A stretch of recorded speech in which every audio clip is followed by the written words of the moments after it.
Oh, good morning, Yankees universe. Welcome back to another episode of the Yankees Morning Brew on this Tuesday, October 10th.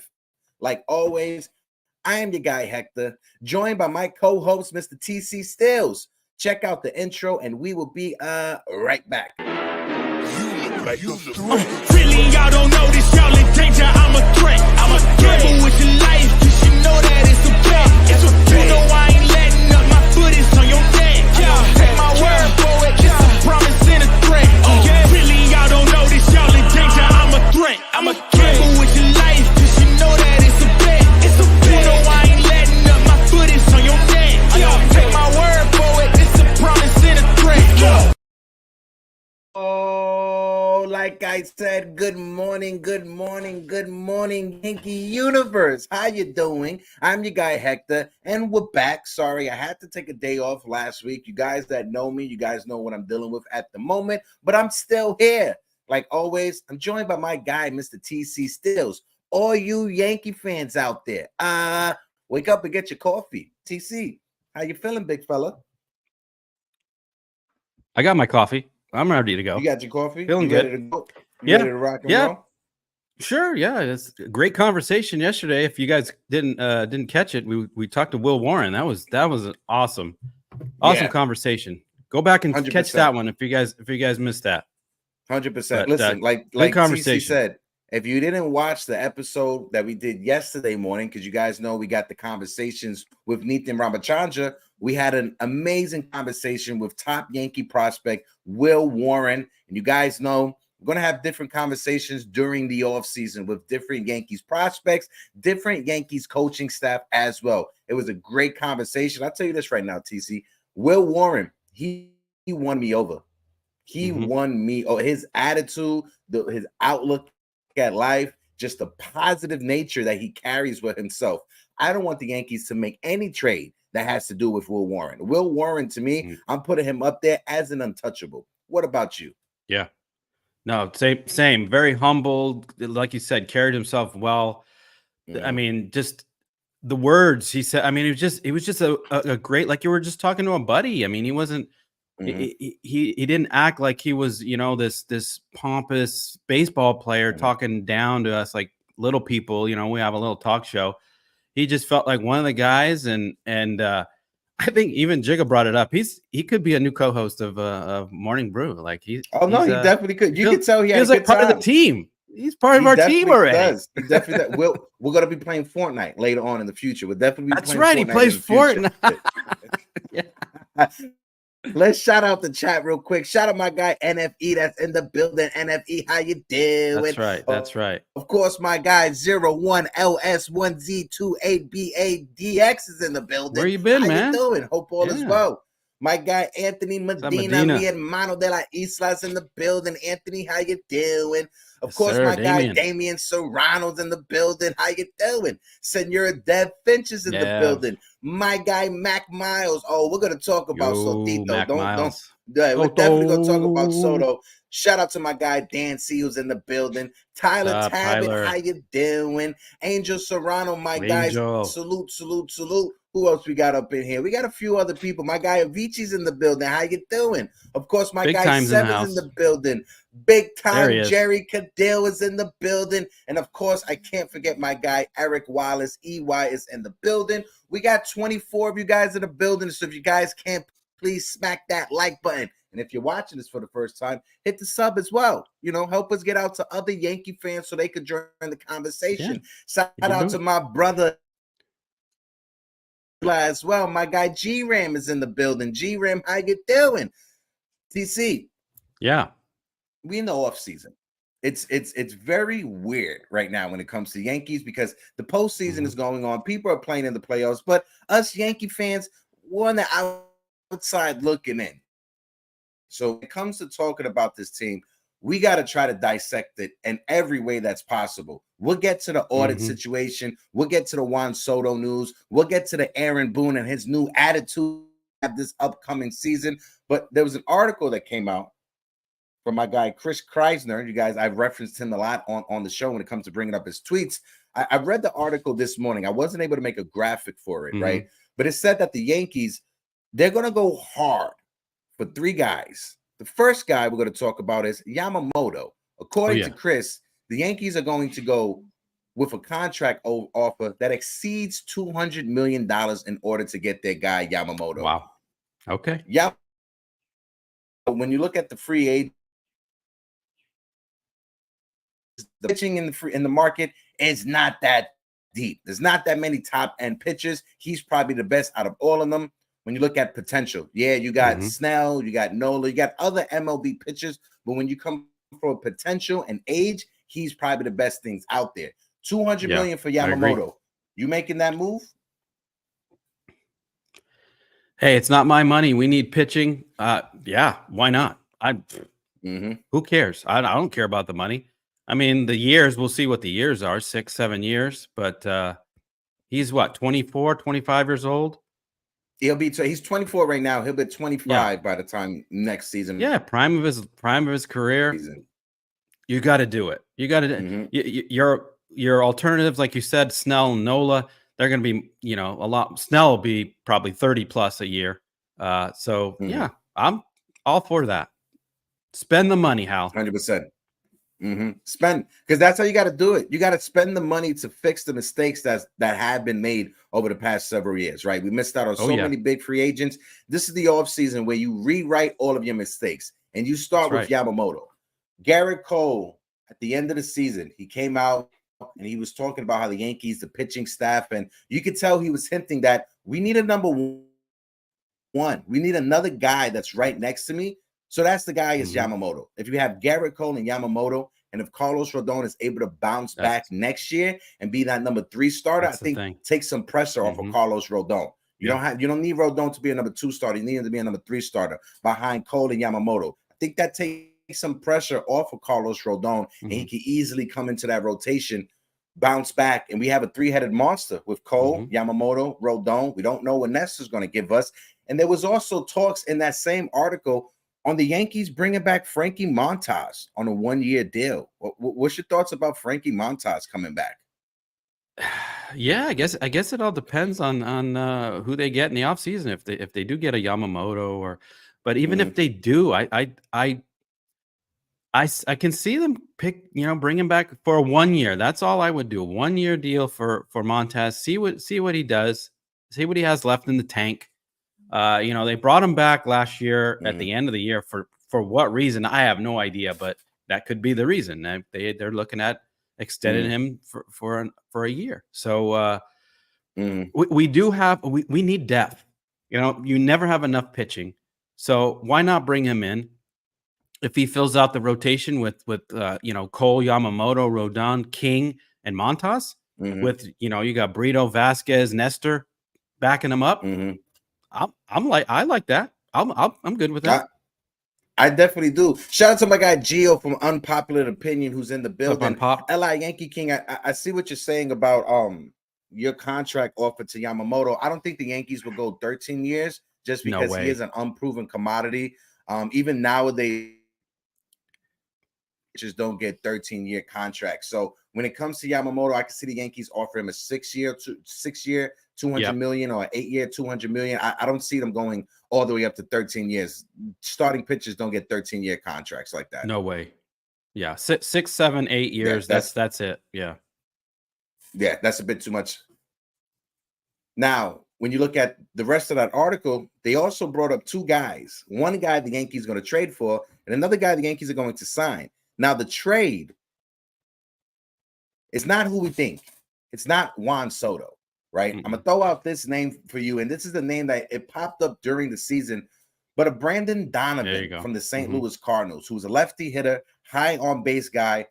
Batting average is 286, so borderline 300 batting average. This is the guy that he is flexible. He has controllable years. He can play second, he can play third, and he can play both corner outfield spots. But the key thing is that he is a left-hand-hitted bat, and according to the scouting report, he's not big on the strikeouts. So he doesn't strike out that much. What's your thoughts about that, bro? You know what? You got to be creative. And this brings up a conversation I had with KC, my brother. We're looking at Texas Rangers lineup. And, other than really Seager and maybe Garcia, they don't really have the star players. And that's what you need. You need these Donovan type players that are, versatile. They can run. They can, they can play multiple positions. They're good at contact hitters.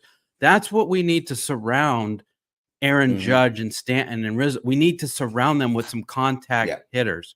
And Donovan is a prototype, the guy that I'm looking for. Like that, I want that type of player on the team. I don't want home run or nothing guys, slow. No. I'm done with Stantons and Gallows and Donaldsons.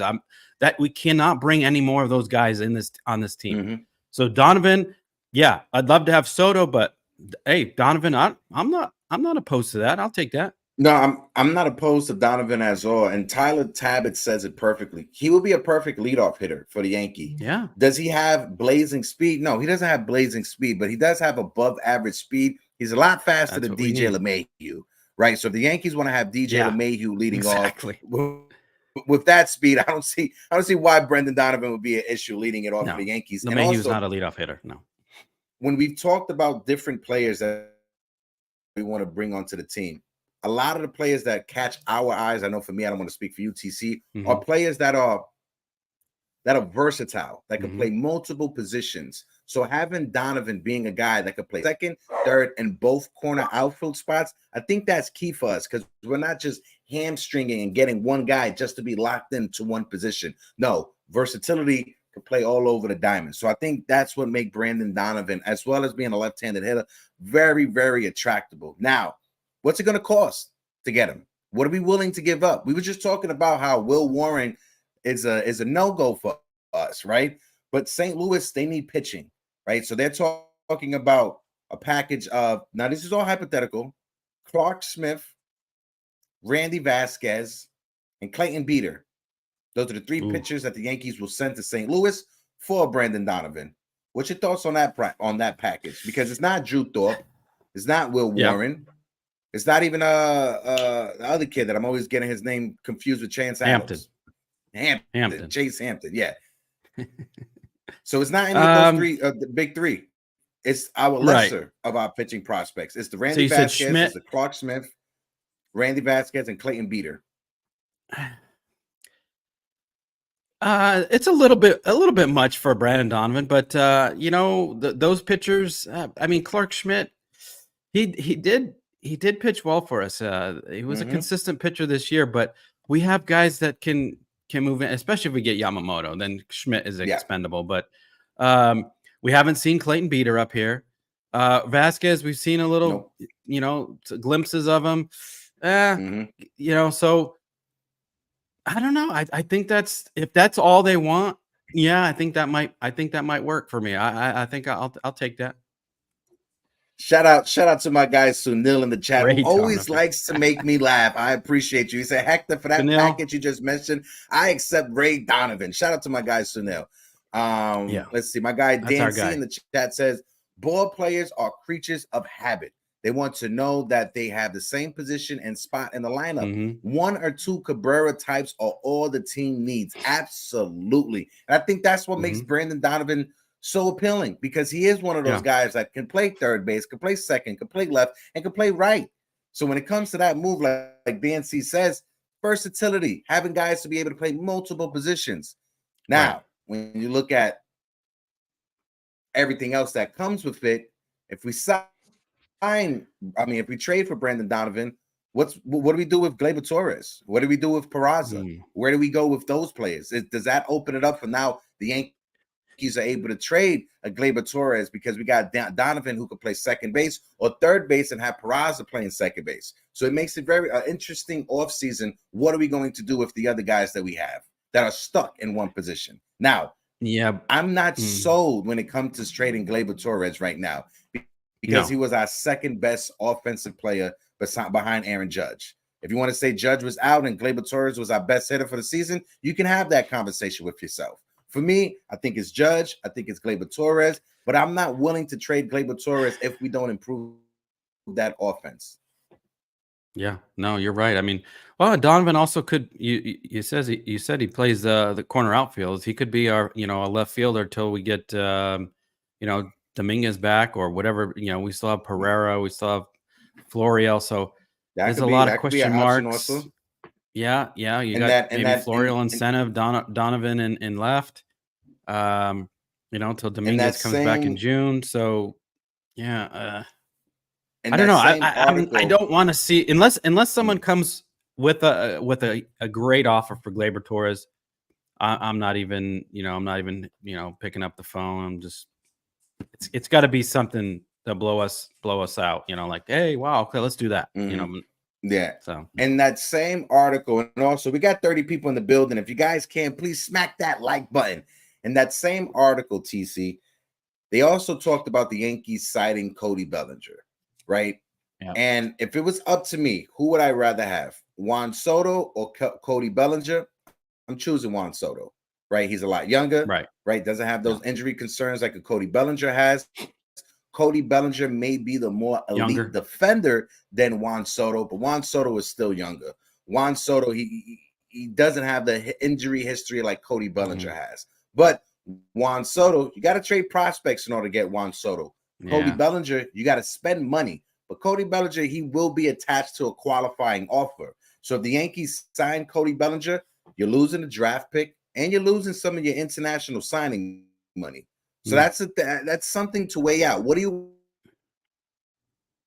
rather give up? Would you rather give up the prospects that is going to be needed to get Juan Soto, still hold on to your draft pick and your international signing money, or do you want to hold on to your prospects and give up that international signing money and that draft pick to get Cody Bellinger? You got to weigh out both options, TC. What do you say?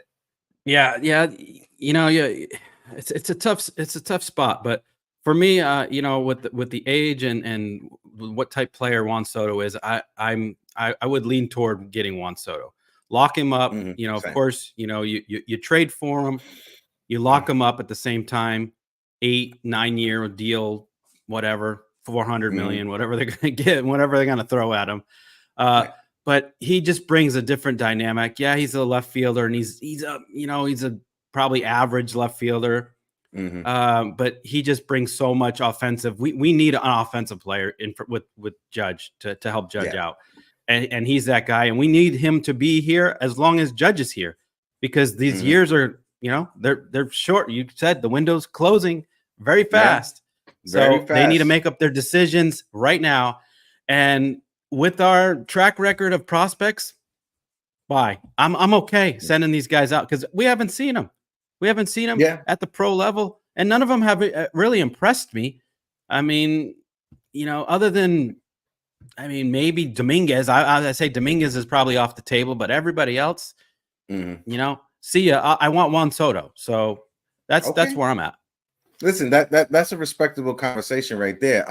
Let's switch up the topics momentarily, just because we could sit at this all day. Yeah, but we got to talk about the bullshit audit that the Yankees are trying to do. So watch the transition and we'll be right back.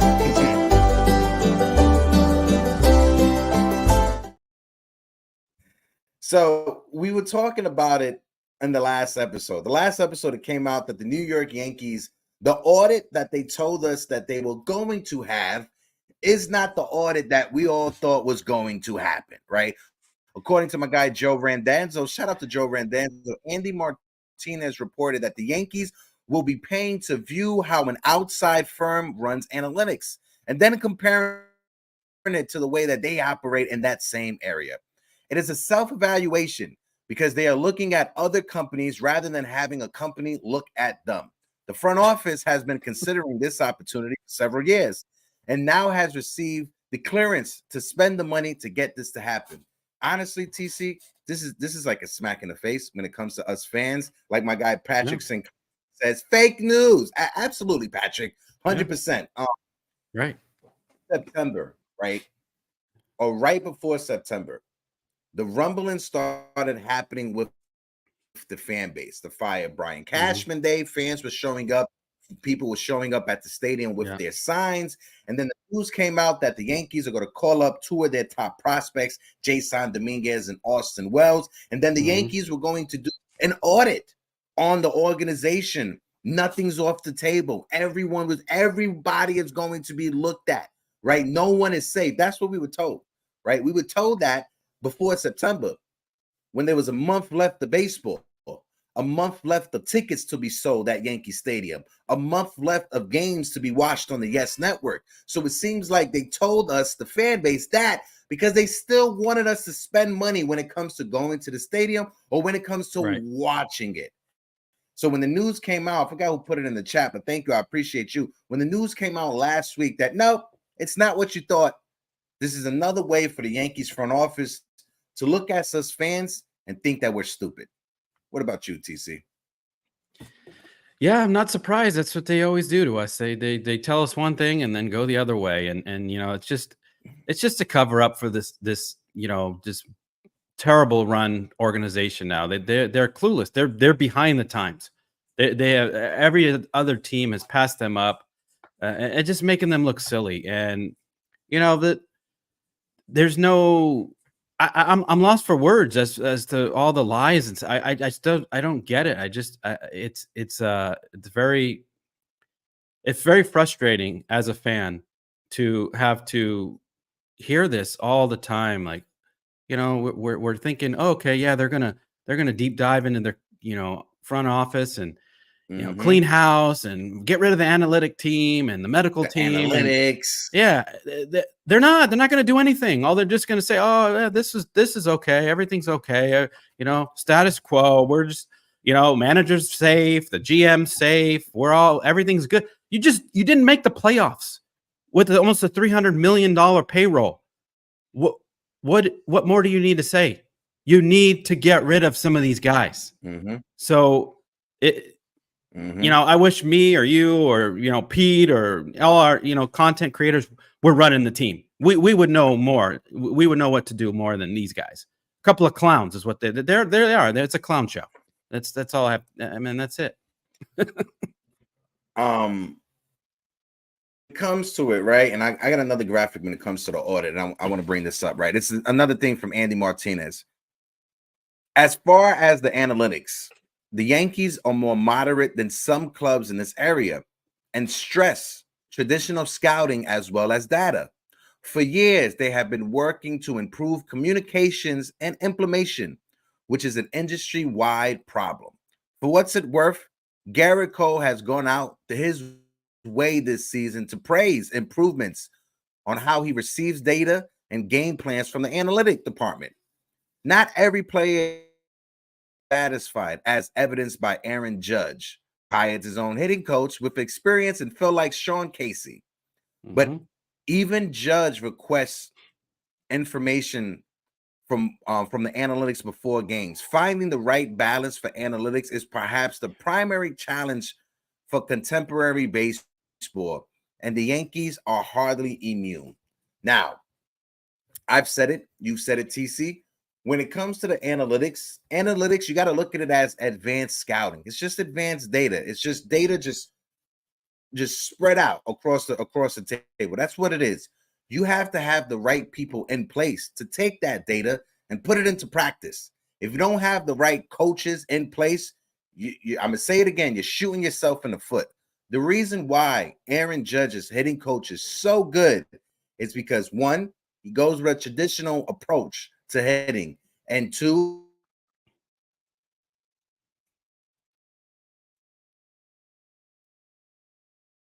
am I frozen? Oh, he said you don't want to focus on launch angle. You want to focus on your path to the ball. That's how Aaron Judge's hitting coach operates. He doesn't operate with launch angle. He operates at path to the ball. And that's what the Yankees have to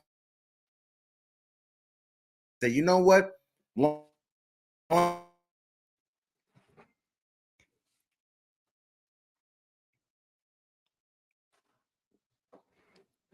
think you're having some troubles there, Hector. Am I good now? Am I good now? You're going in and out. It's going, yeah, a little, I can barely see you. Yeah, so, yeah, the analytics, TC. Yeah, so analytics are just, they should just be there to help you through a game. It's not the Bible, you know, not everything relies on analytics. You shouldn't have a book and say, oh, in the second inning, if there's 2 outs, we're putting this guy in, or if there's, you know, runners on first and second, we're gonna do that. No, you got to coach a game. You got to go through a game with the manager has to feel the game, you know, feel for the game. He sees how the pitcher's pitching against certain guys. A certain batter is you know, he's swinging at pitches outside. Okay, so you know how how to pitch to him. You can't go by stats over like time each and every game. You can't just that's not how you manage games. And you can't bring in these players just based on exit velocity and launch angle. That's not working. We have the worst offensive numbers in baseball. And you want to just keep the same lineup, same type players. You got to move away from it. The analytics, it's not working. Whether it's advanced, you know, stats or scouting or what, it's not working. They don't know how to use it. So it really is time for the Yankees to scrap it. They really do. Yeah. Sorry. All right. Am I good now? Good? Am I still here? Am I good? Yeah. I think it's Brian Cashman. You're there, but it's sabotage the live stream because we're dropping. Who's Hal's sabotaging it? No, it's Brian Cashman. Oh, Cashman is. Oh, yeah. Cashman. That's right. Who sabotaged it. Yeah, it's still a little spotty there, Hector. All right, DC, go ahead, read. I'm gonna reload. Go ahead, read. Keep reading. All right. Tyler says Beater and Schmidt for Donovan, Jones, Hardman, Hampton, Cortez, and Rice for Soto, Torres, Pereira, Bro, Vasquez for Gilbert and Moose. I don't know about all that. What else? What else we got? So, no, what are you up to, man? You playing pickleball? What does it say? I recently started playing pickleball for the last 2 months, and it can. Yeah, the Yankees should go to playing pickleball. Actually, they'd probably have a better chance at pickleball. But it looks like Hector's back. Hector, yeah, I'm back. Sorry about that. My apologies. That's apologies. Okay. It's we're all good in the background messing things up. That's what So Neil's playing pickleball, by the way, just to let you know. He just gave me a middle finger too backstage. No, but Tyler Tabbitt, like you said, hold on, I want to bring this up again. Tyler says Beater and Schmidt for Donovan, Jones, Hardman, Hampton, Cortez, and Rice for Soto. I'm gonna stop it right there. Yeah, that's a solid package right there, bro. That's a very solid package right there for both players. Now, when it comes to Torres, Pereira, Vasquez for Gilbert and Mouse, I'm not sure who he's talking about when it comes to Gilbert or Mouse, but I do like that package for Juan Soto. I think so. Yeah, Logan Gilbert, maybe from Seattle. He's in the pitcher on Seattle. Isn't his name? Mm-hmm. Yeah, like Eli said, I don't think Seattle will be trying to trade. Yeah, I don't think so. Pitchers, but like Sheepdog said, my guy Sheepdog said, Fish is trying to sabotage Hector. He definitely is. That Fishman is definitely trying to sabotage us. But no, TC, let's take a step back now, right? Yeah, yes, I blame you instead of corny ass New York City internet. Yes, so I love you, bro. You chose violence, Jigga. You know how you know what happened. When it comes to the whole analytics thing, when it comes to the audit, a self-evaluation. We talked about it on the last show, right? When you thought the Yankees were going to pull that wool over the eyes of the fans, you didn't think it was going to happen this soon, right? They did it before any games were played in the postseason. The Tuesday morning, the Andy Martino article came out saying that the Yankees are going to do a self-evaluation. Now, do other teams do self-evaluations? Absolutely. The Baltimore Orioles, they did one, I think, in 2016, and that's what led to where the Baltimore Orioles are at right now. Do you see how many years it took the Baltimore Orioles from 2016 to 2023 to figure it out? The Yankees don't have that many years left. We don't have those many years. That's 7 years. We don't rebuild. Garrett Cole will be gone by that time. Giancarlo Stanton will be gone by that time. Aaron Judge will be at the end of his contract. We don't have 7 years for the Yankees organization to figure it out like the Baltimore Orioles did. And also, the Baltimore Orioles, they were drafting high in the draft because they sucked for those 7 years. They were playing under 500 baseball, the bottom dwellers of the American League East. Are the Yankees going to be willing to become a last place team for 7 years to get high draft picks? No, they can't. So you got to do what you got to do to fix this organization this offseason. Yeah. Totally agree, 100%. And they can't be that team because what they charge to get in the stadium and for food and for everything, there's no there's no way. This is not a rebuild team, especially Garrett Cole and Aaron Judge, and they go in the office and Hal says, "Yeah, we're going to rebuild. We're going to scrap everybody."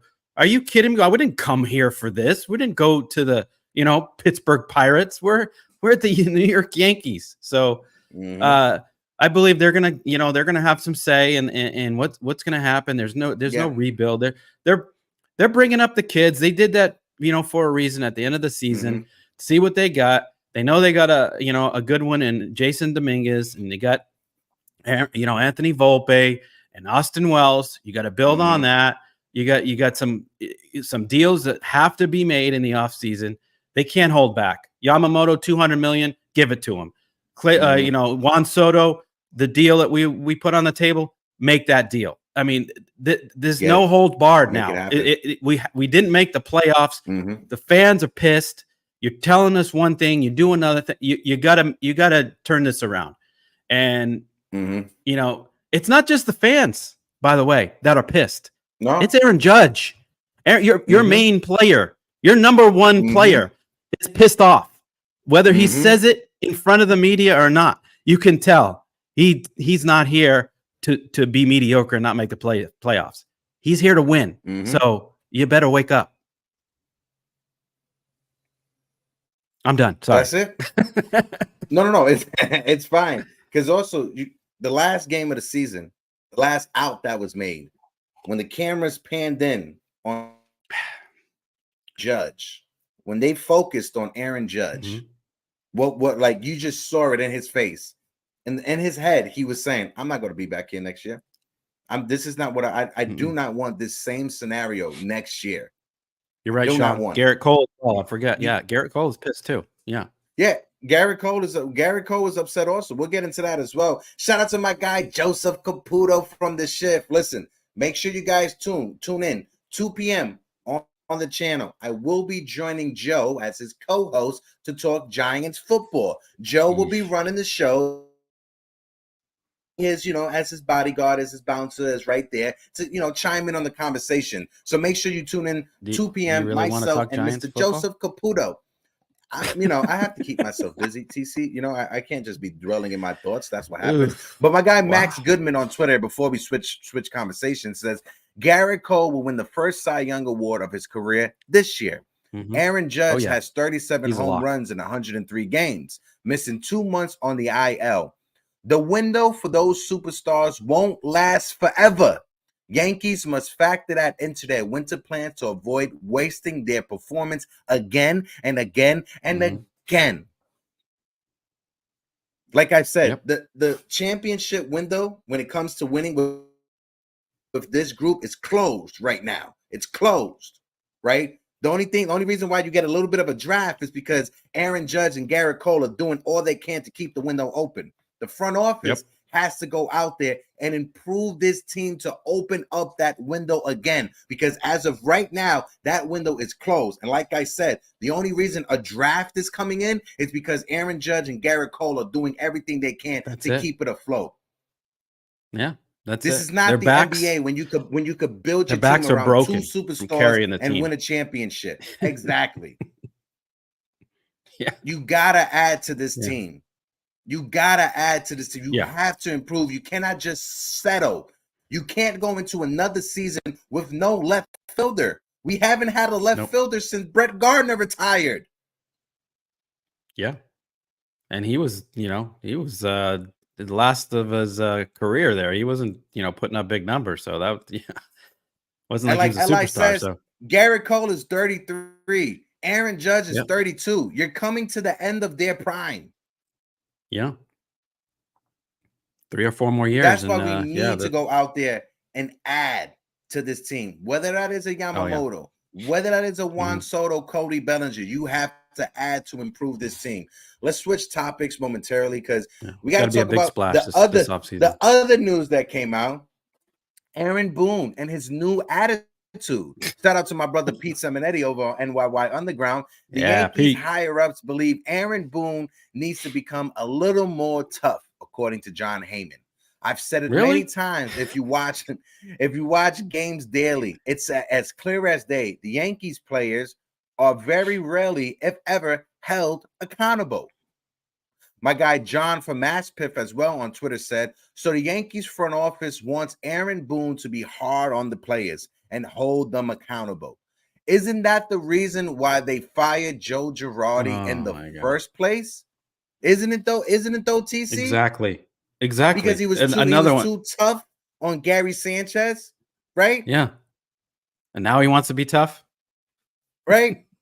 We were told Aaron Boone was hired for two things. One, so he could relate to the players, be more of a player's manager, right? And two, to get the best out of Gary Sanchez. Well, both of those things have failed. One, Gary Sanchez is not even on the team anymore. And two, now they want him to revert to the old manager that was fired. They want him to be more tough. They want him to be more rah-rah when it comes to these players. Make it make sense to you. Makes no sense. To me, it's typical Yankees, you know, like you want to bring in a guy and then you want to change the whole attitude around. Like, what why are we just keep the guy you had if you want toughness? You knew Aaron Boone was the way he was. You just want a yes guy. You're just telling us this. You want him to be tough. You wanted him just to bow down to your analytics and your front office goofs. That's all you want. Read a book, read the analytic book, and just manage off that rather than going off, you know, what you feel is going on in the game. You know, it's like back in ’95, they had I forgot who the manager was, Buck Showalter. Okay, so they had Buck Showalter in '95, right? They almost made it to the World Series, right? They won, they lost to Seattle. We brought in Joe Torre, who everyone thought, what? Why are we bringing it? They go to the World Series and win. Why are we not doing that now? Why would we get rid of Aaron Boone and get a new manager? I guarantee we would win. That's how we need change. We need him out because this to me is what does this mean? You need him to be more tough. You knew what he was. You knew why you hired him. Why are you going to try to change it in the middle of his career as a manager?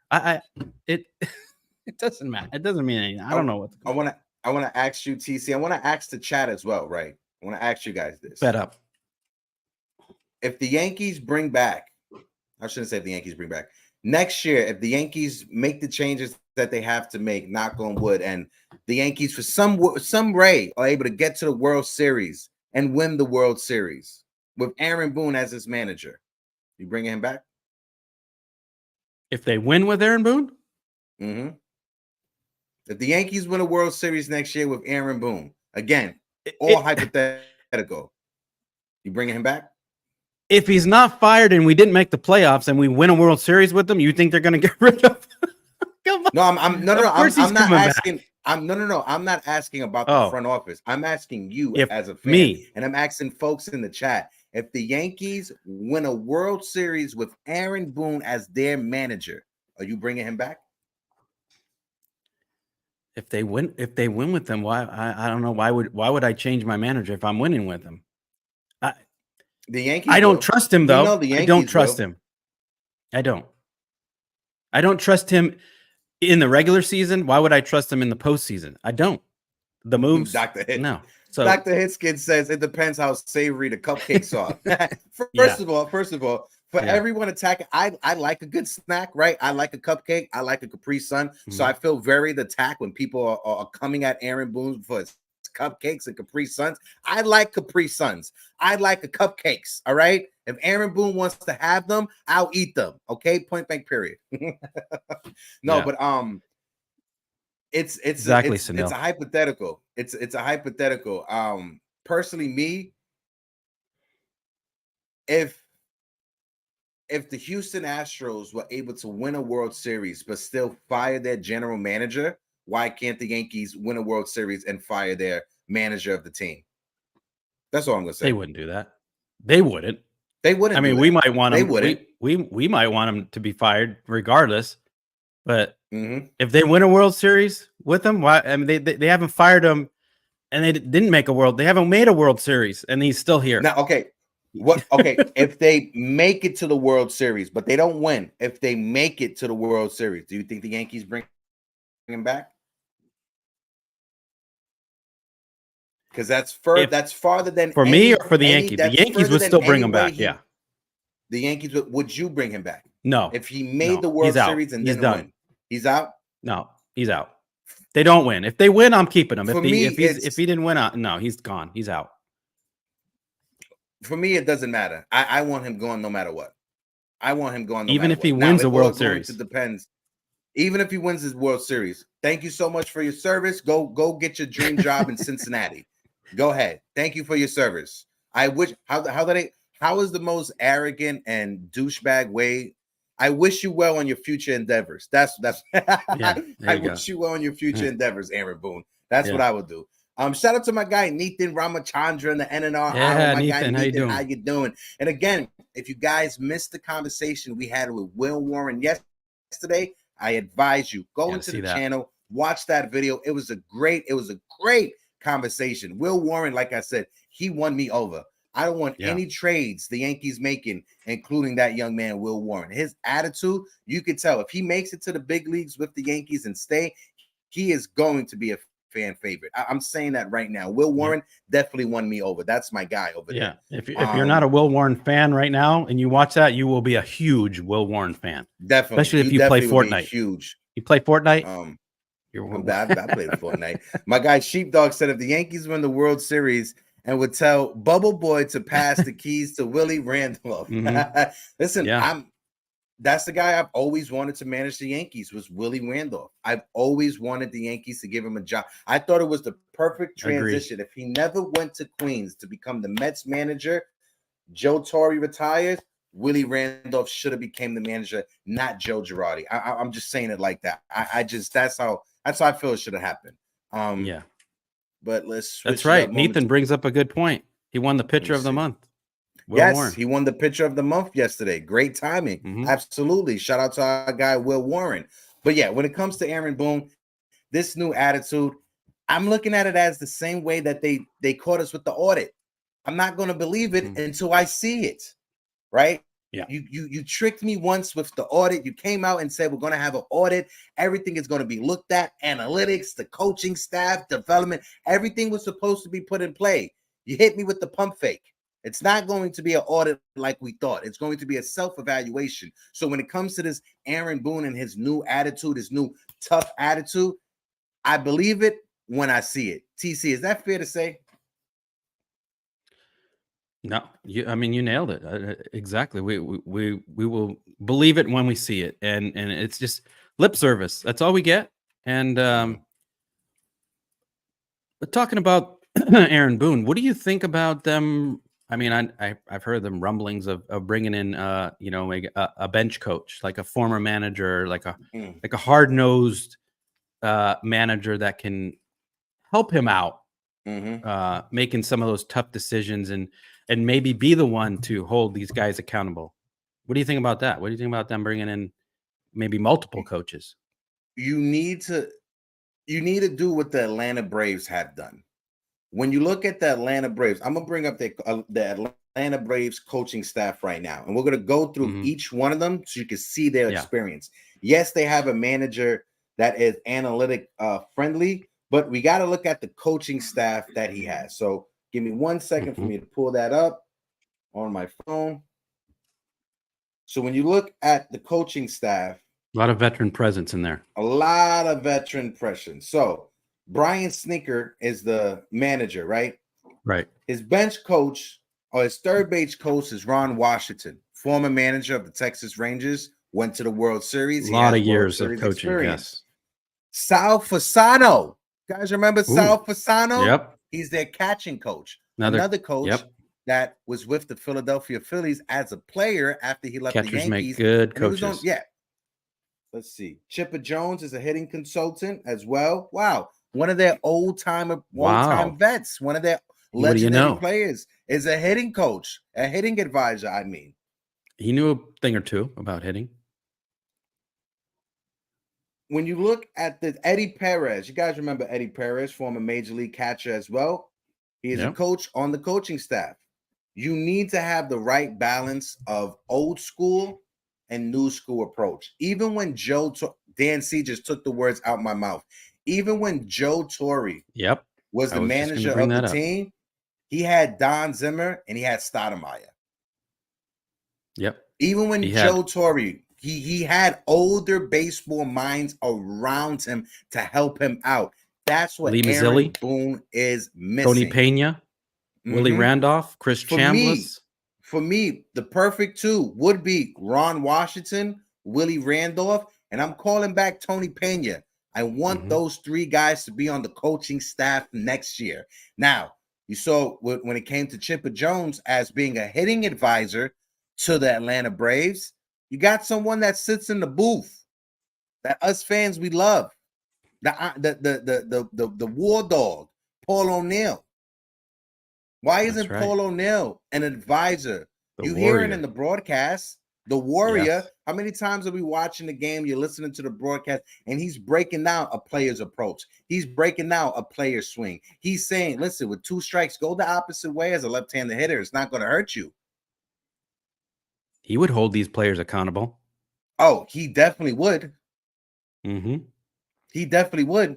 Yeah. What's your thoughts? You saw what he did to the Gatorade bottles. What would he do to the players?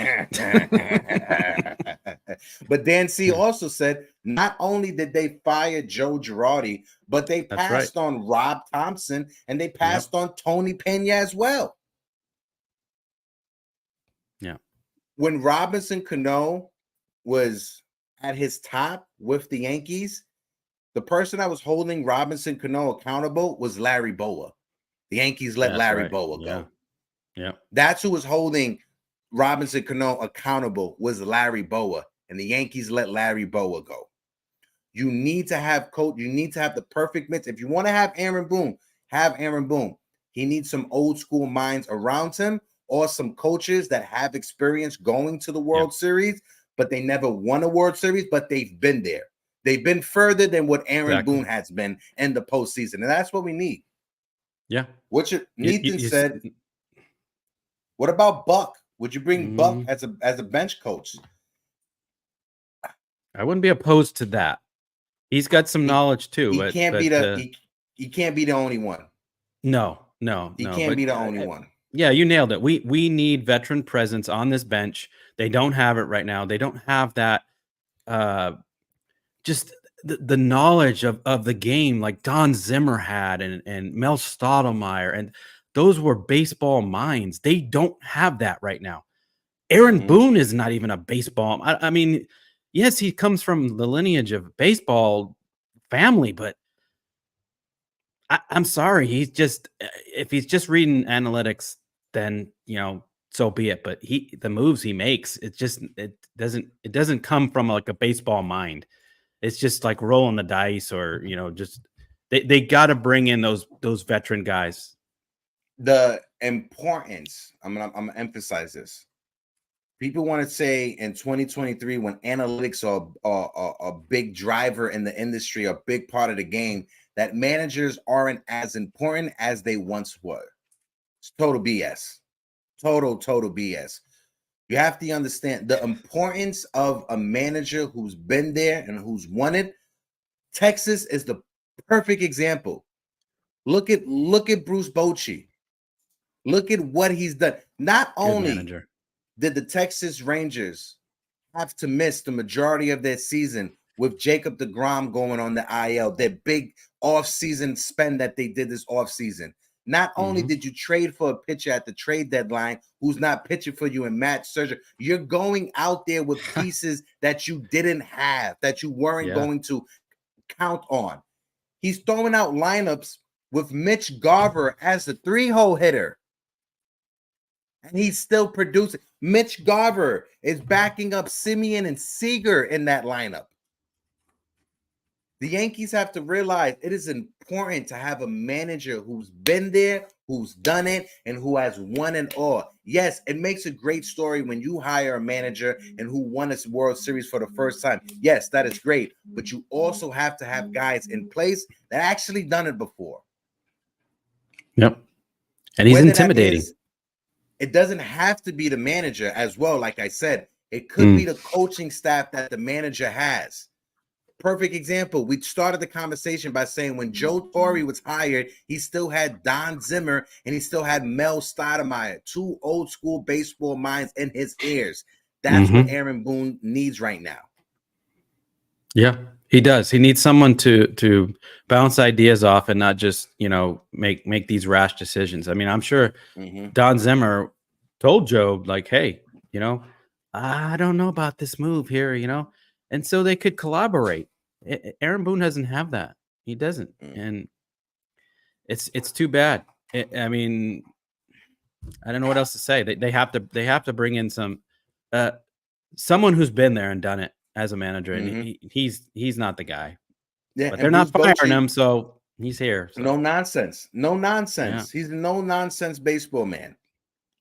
Let's switch up the topic, right? Because another article that came out and saying that the Yankees are favored to land Juan Soto. Bleacher Report, they put out an article last week. I wanted to talk about it on Thursday, but because of everything that was going on, I had to wait till today. But according to the reports, now this is just all speculations and reports, the 2 prospects that will be leading that package will be Spencer Jones and Chase Hampton. Then you got to add other things into it. But if the package consists of Spencer Jones, Chase Hampton, and add whoever else you want to add into that conversation, I'm making that deal. Oh, point blank period. I'm not even hesitating. I'll write the check right now. I'll write. Let's go. Let's do it. We don't need Spencer Jones if we have Juan Soto. Come on. And as much as I want to see Chase Hampton, because people are talking about Chase Hampton is going to be a solid starter, this is still Juan Soto. Now, you may have to add other things into the mix. You may have to trade Gleyber Torres to get more prospects to add into that trade, to trade for Juan Soto, but it's the perfect offset. I'm willing to trade Gleyber Torres for some prospects if that means those prospects are going to San Diego for us to get Juan Soto. I'm willing to make that dude. Yeah.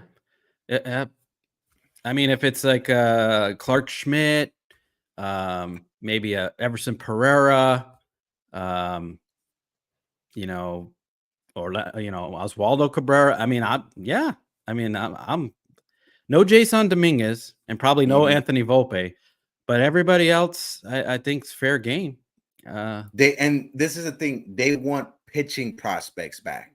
They want pitching prospects back. Clayton Beater's there. We may have to add in a few more. Dr. Hitskin said for 1 year. Hopefully, it's not only Will making Warren. this move. We're only making this move if he's willing to resign right away. I don't want to go into free agency with Juan Soto, and I know Boris is his agent and stuff like that, and Boris may want him to go into free agency. I get that, but I'm only making this move if it means that Juan Soto is re-signing with the Yankees. That's the only way I'm making this move. Yep, exactly. And the impact he would have immediately, I mean, the fans right away would be up in arms, like just, it would put like a hush, they shut us up, like, look, I got you Juan Soto, but the impact he would have on with him and Judge in the lineup, he's more than, I know I keep saying about a home run or nothing. He's more than that though. He walks, he gets on base, high on base percentage. He fills in at left field, left-handed hitter in, Yankee Stadium. He's in the prime of his 24 years old. I mean, what more do you want? You got to do this. This has to be a no-brainer. I don't care who, other than the guys I said, Jason Dominguez, Volpe, everyone else, you're making this deal. You got to you got to do this deal. Yeah, and when you look at his numbers, every year he's been in the big leagues, except for the COVID season, half season, his on-base percentage has been over 400 every season. Every season, minus the COVID like season, it was 380, 390, borderline 400. Juan Soto hit 35 home runs in San Diego, which is not a home run park. No, it is not a hitter's park. It's more park. Pitching. You've been there, right, T? Yeah, you've been there. It's a big park. You get Juan Soto in Yankee Stadium, 81 of his games friendly. In Yankee Stadium. A few more games in the American League East, Juan Soto will definitely crack you 40 home runs. Oh, yeah. With a 400 on base percentage, you got to make this move. And him, like, I picture him batting second and Aaron Judge batting third. Can you imagine Judge's numbers too? I mean, you got ridiculous. Juan Soto. You got to pitch to Juan Soto. You got Aaron Judge behind it. You know, not only that, TC, but one, like you said, you're gonna have to pitch to Juan Soto. But Juan Soto's plate discipline is so elite. Aaron Judge, 40% of the time, is going to come up to the plate with a man on first base. With Juan Soto, you get Juan Soto hitting in front of him 40% of the time. Aaron Judge will come to his at bats with a runner on. Aaron Judge led baseball when it comes to solo home runs because no one has been getting on base in front of him. You get Juan Soto, you bat him 2 and bat Aaron Judge 3. The amount of RBI chances Aaron Judge is going to have, it's just dangerous to think about.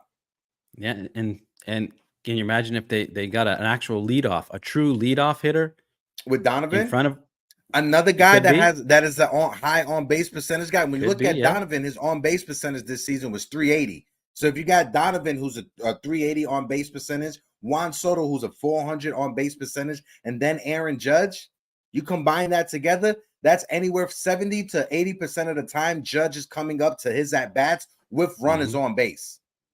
Yeah. Just got to fix what's happening behind Judge.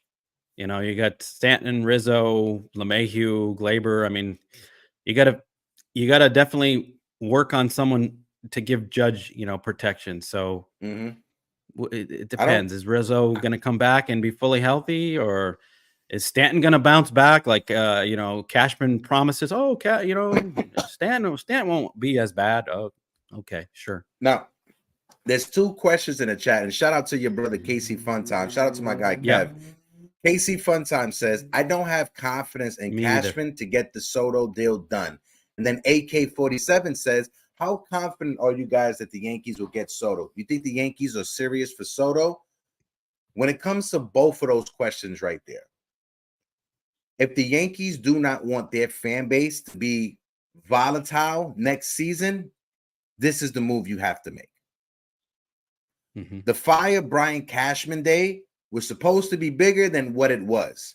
The fact that we got hit with the pump fake, with the fake audit, the BS audit, fans aren't going to forget that next year. And I tell you this now, if the Yankees start the season, first 20 games out the gate, if the Yankees are 10-10, or if the Yankees are 8-12, or if the Yankees are 6-14 after their first 20 games, the way that fan base will be pulling up to Yankee Stadium with the guillotine, that's what Hal Steinbrenner wants to avoid. You seen this year at the Old Timers Day, was Hal there? At Old Timers Day, was Hal present? No, you know why? Because last year, Old Timers Day, he got booed. He got booed.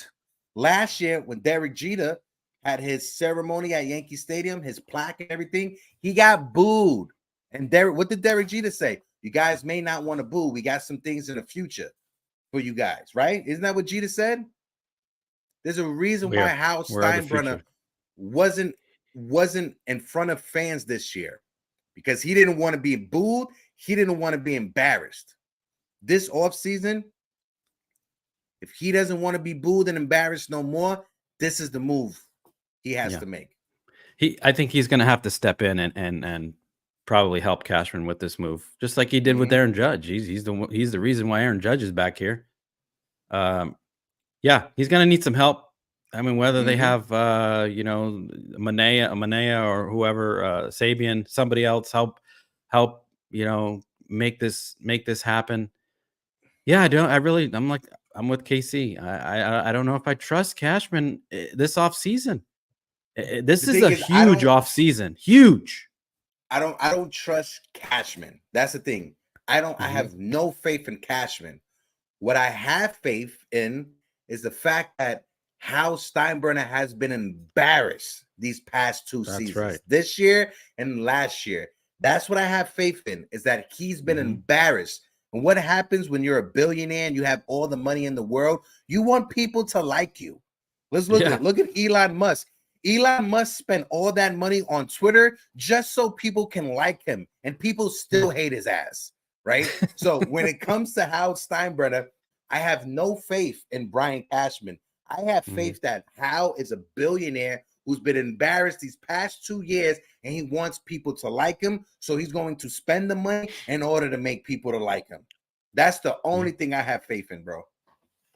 That's it. Yeah, and he's going to tell Cashman. Hal's going to tell Cashman, you better make something happen this offseason, or I'm going to have to step in, and you're going to have to be let go. Yeah. I mean, honestly, if they don't make any moves, Cashman might be fired before the season starts. If they strike out on Yamamoto and he goes to the West Coast to the Dodgers, if they strike out on Cody Bellinger, if Juan Soto is traded to the Mets and he re-signs with the Mets, there's no more plan B, plan C, plan D to save Brian Cashman's ass. There's none. This is all of those exit strategies is this offseason. Yep. If there's ever been a time when Brian Cashman's job has been in jeopardy, it's right now. This is the most that his job has been in jeopardy. Yeah. Even when people want to talk about, oh, he's Hal's best friend, Hal won't fire him. This is the closest to the unemployment line Brian Cashman has been as the GM of the Yankees. Oh, 100%. This offseason right now. Yep. If he doesn't switch things up, things in the future will trickle down. Go ahead, TC. Oh yeah, no, you nailed it. Like it is. This is the closest he's ever come to being fired. And again, if none of these moves happen, day one, but like before the season starts, he's got to be fired. Hal's gonna, you know what, you're done. You're out. I can't be embarrassed anymore. I mean, I'm gonna have to take over or someone else. There's no plan B. There really isn't. I mean, there's some pitchers out there, but the way Cashman, maneuvers, he waits and waits and waits. These guys are going to be gone. He's going to, have all his eggs in one basket trying to get Juan Soto, Yamamoto. If that doesn't happen, all these other players are going to be gone. And he's going to be just egg on his face. Like, let me go get Willie Calhoun again. And like big time Jerry says, he won't be able to hide anymore. That's a fact. Cashman won't be able to hide anymore after this offseason. This offseason, no more excuses. It's no more throwing blame onto other people. You got to do what you can this offseason to fix the mistakes of the past 5 to 6 years. Right. You missed out on Bryce Harper. You missed out on Corey Seager. You missed out on other players that could have had you in a better position this year than you actually finished the season. Yeah. It has to be an 08-09 offseason. It has to be. It has to be all in. NFE says, I say we give Frenchie Cordero another chance. Trust me, Cashman has his name on the list as a fallback. Yeah, he does. Oh, man. Shout out to my guy, Fritz Walter in the chat says, crazy. The Yankees can land Soto and Bellinger and still got hoes. So Bellinger, Soto, Donovan, and Yamamoto were a dream. Would take pressure off of Peraza and Volpe. Yes. And that's the thing. If Anthony Volpe wouldn't have gotten so much criticism this year, if the veterans in the lineup were performing to what's on the back of their baseball card. The reason why Anthony Volpe's batting average stood out was because Josh Donaldson had the worst season of his career. Was because DJ LeMahieu at the end of the season started looking like the old DJ LeMahieu. Is the fact that Giancarlo Stanton hit below 200 for the first time of his career. And as well, this is the first time that the Yankees, and I forgot how many years, we had 81 games, half of the season. Our cleanup hitter had a batting average that was below 200. When was the last time the Yankees had a team like that? That we had 81 games that we played and our cleanup hitter was hitting below 200. I can't remember a time because I know I lived through the 80s and they had hitters. It was their pitching that was bad. So I've never seen hitting this bad. Nope. Like the fact that player development is not being addressed this offseason, I think it's a kick in the face, because I've said it so many times. I brought up the stat since 2010 when it comes to players that the New York Yankees have drafted. When you look at their WRC plus, so when you look at their WAR, we are last in baseball with players we draft at the major league level when it comes to their WAR, and that's including Aaron Judge. That's with Aaron Judge, who led all of baseball last year when it comes to WAR. Yeah. Right. Like that's have the best player. That stat right there should be a stat someone loses their job over. Just that right there should be a reason why someone loses their job. Yeah. It shows that they don't care about guys getting hits. They just want home run hitters. And when they don't hit home runs, they don't score. They leave men on base. They don't manufacture runs. Double plays. And what I'm seeing in the postseason, I know we're gonna get into that in a little bit. What I'm seeing in the postseason is not the Yankees. This is real baseball. Manufacturing runs and playing small ball and getting first to third, scoring from first on a double. All the things the Yankees do not do. So I hope they're taking notes. Yeah, I definitely do, because this offseason things have to change, and we got to keep talking about the offseason. So we got to switch it up, because this conversation was going back and forth for the past couple of days on Yankees Twitter. But Frankie Montas or Luis Severino, people in the chat, let us know, who are you bringing back next year on a 1-year prove-it deal? Are you going with the Yankee farmhand and Luis Severino, or are you going with Frankie Montas?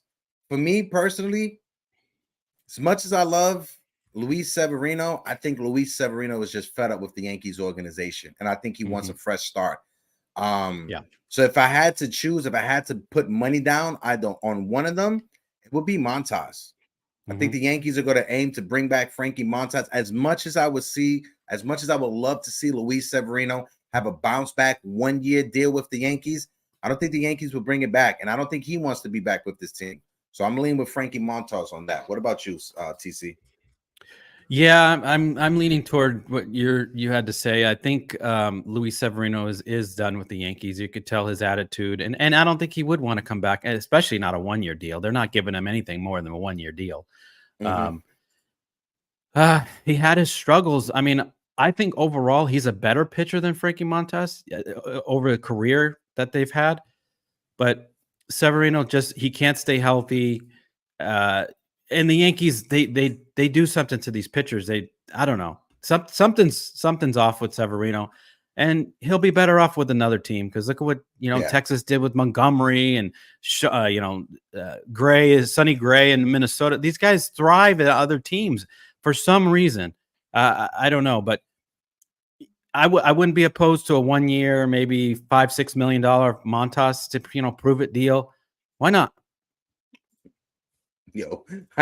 DJ Stills has issues. He needs a therapist, honestly. Shout out to my guy DJ Stills in the chat. I don't even want to say what he's saying. Luis Severino, if you look at the numbers from 2015 to 2018, this is pre-COVID. This is before his injuries. Luis Severino, he's a clown.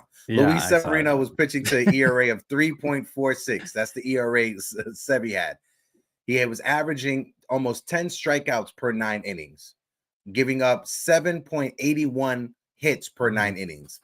After COVID, after his injuries, after 2021 till now, Severino has an ERA of 4.65. He's averaging less than 10 strikeouts an inning. Per 9. He's giving up 9.08 hits per 9 innings. And Luis Severino, he don't look the same. He's not the same. Injuries got the best of Luis Severino. When he first came up as a prospect, this year was horrible. When he first came up as a prospect, we all thought we had something special, the next Pedro Martinez, as Yankee scouts were saying, but he just couldn't stay healthy. And like I said, I think I appreciate you, DJ Stills, making me laugh. I definitely think that he needs a new start someplace else. Now, I'm gonna just throw it out there. I think he winds up in San Diego. I think San Diego signs him to a 1-year prove-it deal, and I think he goes there for low risk, high reward. It's a pitching, it's a ballpark that's more conducive to pitching. If San Diego brings back Gary Sanchez, that's a friend he has over there in Gary Sanchez, someone that he went through the Yankees system together. So you think he takes a 1-year deal? Oh yeah, he definitely takes a 1 year. Who's giving him more than 1 year? I don't know. I think he's going to want multiple years. Well, he may want multiple years, but find me the GM that's going to get. If you find me a GM that's going to give him multiple, if you find me a GM that's willing to give him multiple years, I got John Carlos Stanton they could take also. Find me that idiot GM. The Angels would just for all seriousness, the Angels would just for ticket sales. Right? Yeah. If the Angels were to get John Carlos Stanton, that would boost their season ticket sales, merchandise sales, marketing sales for like maybe the first 2-3 months of the seasons. But after that, it will go back to where they are right now. But yeah, I think Luis Severino winds up in San Diego or he winds up in St. Louis, one of the two. Yeah, I mean, they can figure him out. The Yankees are they're done. Somehow they messed him up. So yeah, he'll thrive somewhere else. He'll find that old Luis Severino and probably come back and burn us. But Montas, definitely will. Back at the end of the rotation, fifth starter. I'm not opposed to that 1-year deal. I know we were all, oh, Montas, what a waste, what a bad trade. Hey, he might end up coming back and showing us something because he did have a 0.0. Montas did have a 0.00 ERA this year for the Yankees, so who knows? Yeah, he Luis sure did. Castillo had an ERA that was 3.50. Montas ERA 0.00. Yeah. Before we continue, we got 52 25 million. Give him 25. If you guys can, please smack that like. Give him 13 years, like LI Yankee King wanted. LI wants to give him 13 years, 800 mil. Let's do it. Let's switch it up. Like I said, guys, smack that like button for your boys. But we got to talk about Garrett Cole and Aaron Judge, right? My guy Max Goodman said Garrett Cole will win his first Cy Young award of his career this year. Aaron Judge has 37 home runs in 103 games. Like I said earlier, the window with both of those superstars won't last forever. It won't last forever. Are they in the room this offseason having conversations? They definitely need to be giving their input. Most definitely. They're most there. Definitely. Yeah. You heard a little bit from Garrett Cole talking about the pitching staff and Aaron Judge as well, saying that things need to change when it comes to how the team is run, the philosophy. And I think that was a shot on Brian Cashman in that front office, bro. Yeah. And the pictures, the stares you see right there from Garrett Cole and Aaron Judge, they're going to be looking at Brian Cashman just like that at the table. Just like that. Death stairs. What are you going to do to help this team this year?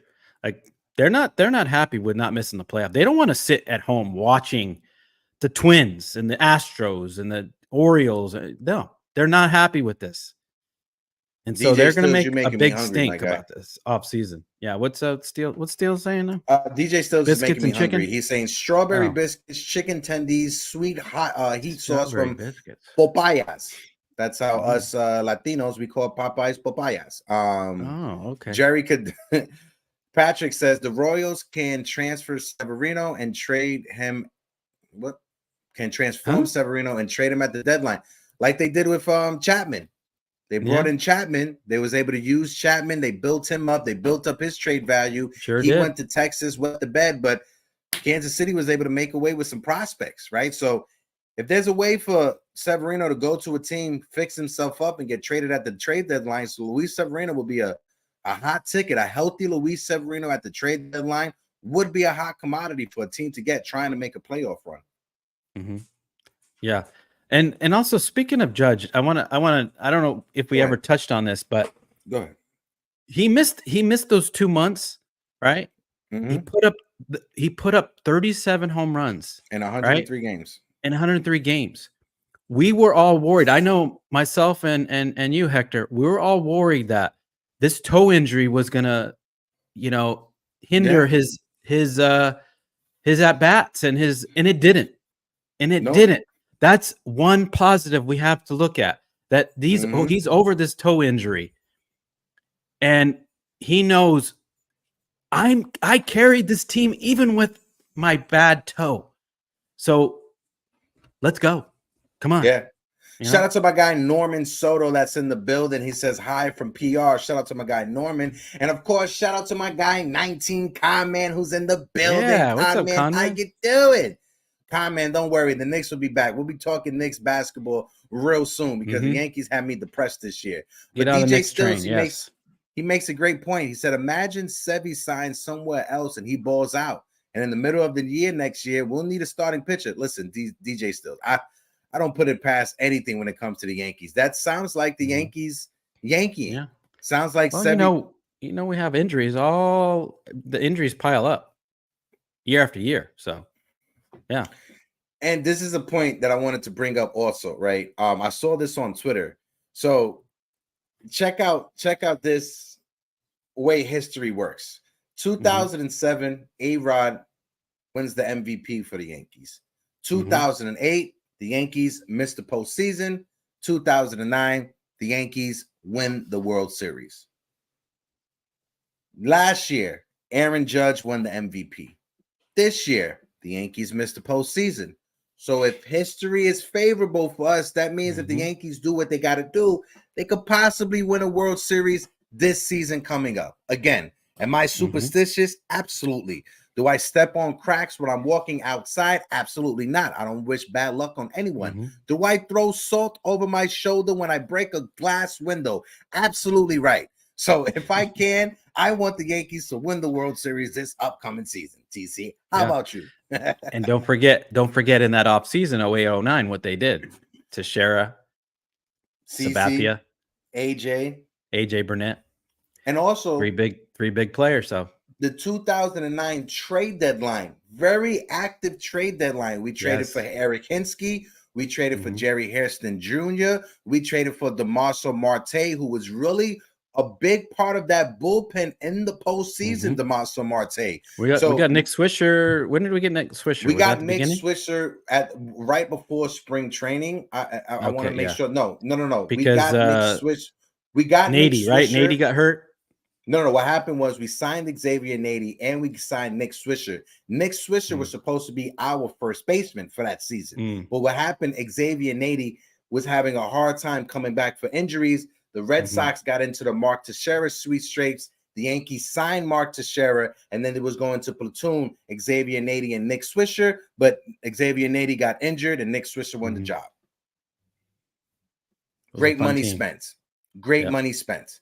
And also, when you look at it, and I point this out several times, but it was balanced. The balanced team. It was a very balanced team, but also the Yankees were #1 in baseball when it comes to payroll. We were $100 million over the next team, and that was the New York Mets. At the time, the Yankees organization was valued a little bit over $3 billion. Right now, the Yankees organization, according to Forbes last year, is valued close to $8 billion. When the Mets were second in payroll, the Mets were valued at under $1 billion when they were second in payroll. Now, the Mets are valued at close to $4 billion. They are first in payroll. I want to understand where the philosophy went, because the Yankees are literally doubled in what value it comes from their team over the Mets. How is it that the Mets are spending more? That I want to understand that philosophy. I want to understand that. Their owner wants to win. I mean, yeah, he's not making wise decisions as well, but that was the problem. I mean, George Steinbrenner wanted to win, and he didn't care about the money. This ownership group is they're conscious of the money, and I guess they're okay to be embarrassed because George Steinbrenner, if this George was alive, there would be no Boone, there'd be no Cashman. Oh no, half the team would be gone. So that's the difference.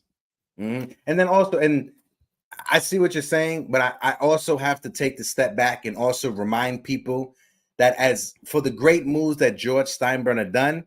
He doesn't have some gaffes. Like I said, I keep bringing this up. He traded the crime dog Fred McGriff in the 80s. He traded Willie McGee to the Cardinals. If Don Mattingly had Willie McGee and had Fred McGriff, the crime dog, on his team, he would have been to the postseason at least once. in the 80s with the Yankees. So, yes, we could sit back and say George would have done this, George would have done that. We got to look at the bad things that George done, right?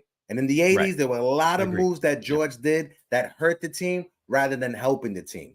When the Yankees were able to actually put a plan in place, George had to take a step away. Because what did George do? He tried to hire a private investigator to find dirt on Dave Winfield so he could cancel his contract.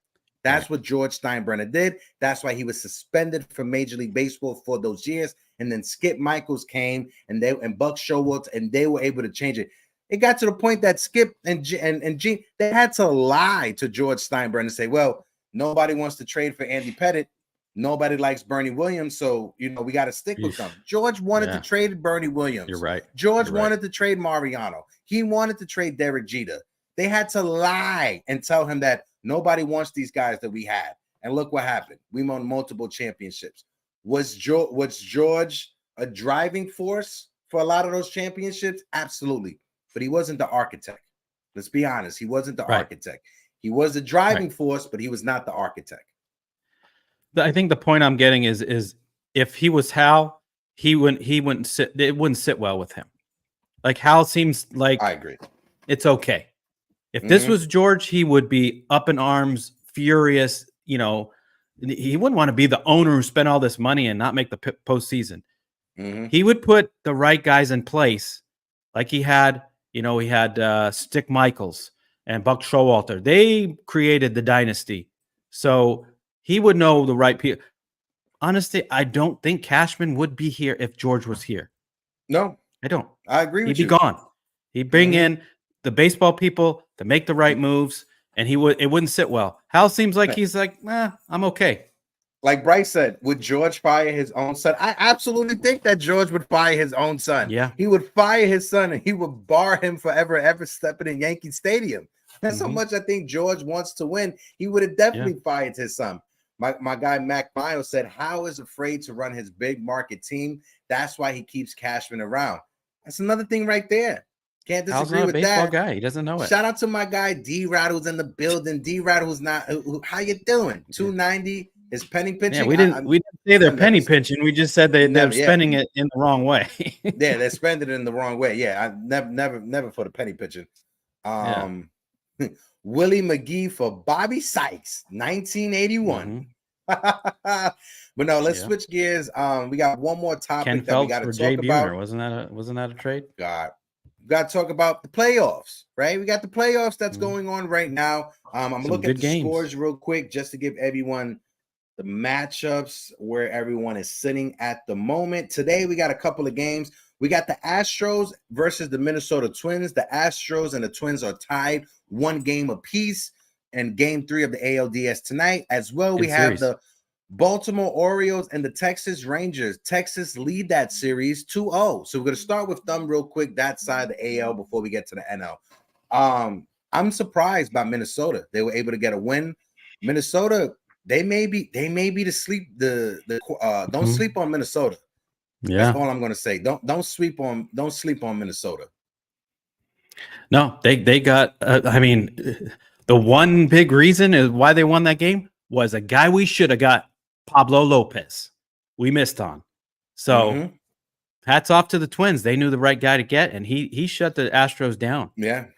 And if they go game 5, guess who's pitching? Pablo Lopez. So they can stretch this out, take another game.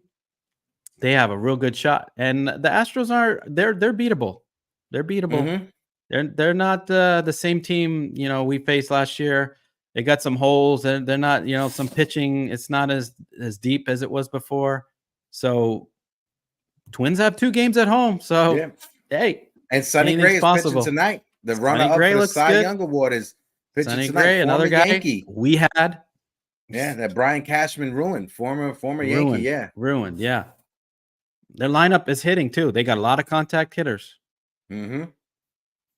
And they hit the home run ball. I think they're second behind Atlanta when it comes to home runs, or teams that are in the postseason when it comes to home runs. But let's look at the Baltimore Orioles and the Texas Rangers. Baltimore, they're down 2-0.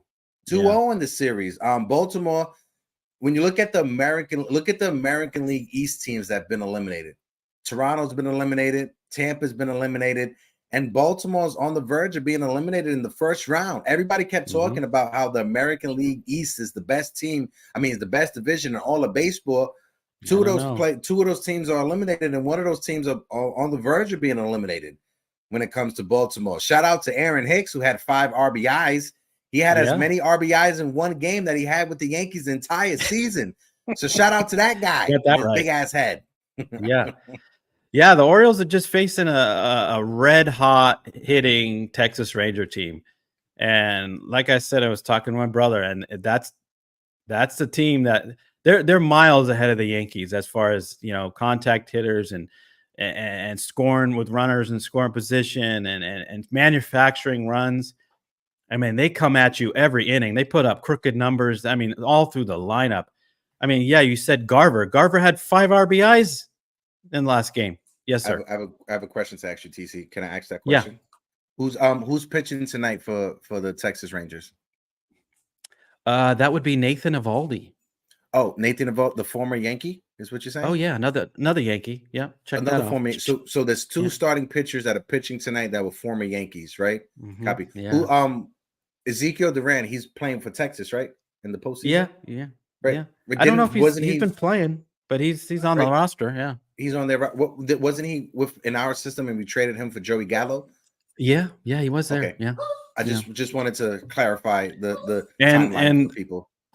Another one is probably the next game Texas plays if they have to play another game.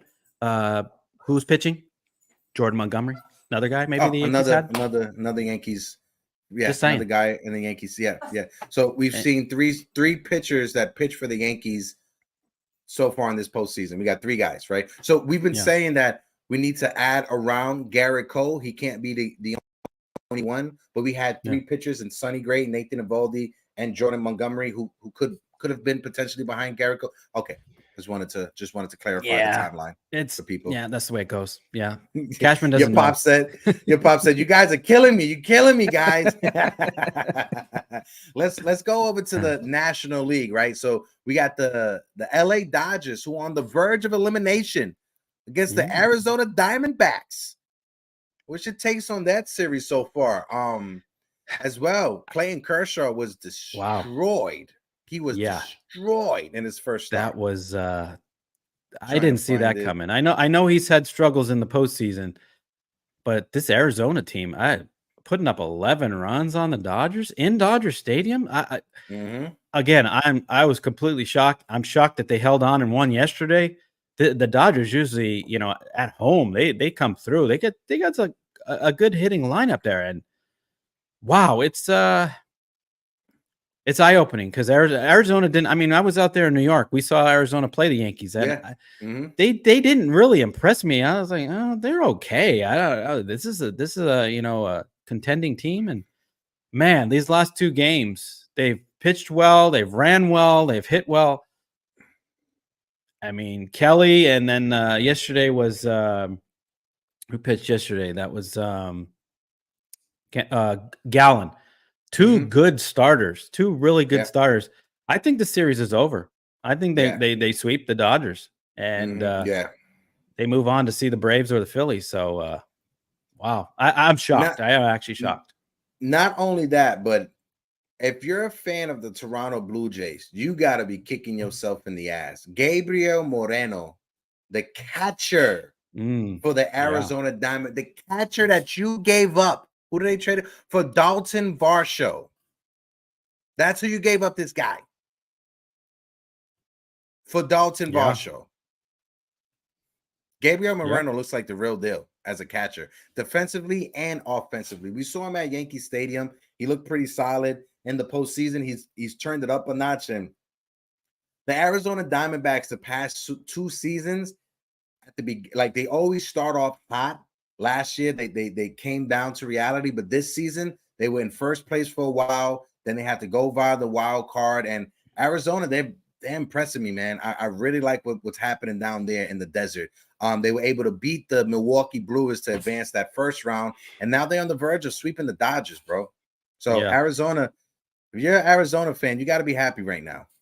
And what also is impressing me is the defense. Arizona's defense up the middle with Marte and that Perdomo at shortstop. Fantastic defense. And that's how you win up the middle. They got good outfielders, all fast outfielders.